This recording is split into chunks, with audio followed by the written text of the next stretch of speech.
The Mazda MX-30 REV is equipped with an electric motor, but also with a combustion engine, the redesigned Mazda rotary engine. The oil consumption of this engine may be higher when it is new due to the running-in process.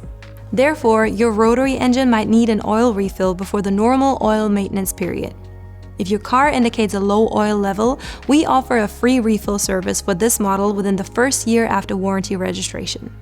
Refilling the oil is simple, and you can also do it yourself if you want to spare a visit to the dealer. For this task, you received a welcome kit including the oil. Open the bonnet by pulling the release handle. Have your kit and some paper or cloth ready. To begin with topping up the oil, place a cloth around the oil filler cap.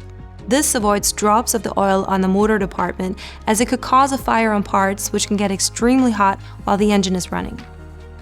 Now put on the gloves and remove the engine oil filler cap by turning it counterclockwise. Place the funnel in the oil filler. Now start to fill in the oil carefully. Be sure to only refill suitable types of engine oil with the correct oil specification and oil viscosity. Fill with the full 1 liter of oil provided. When you're done, put the oil filler cap back on. Remove the cloth, close the bonnet, and you're done, ready for your next trip.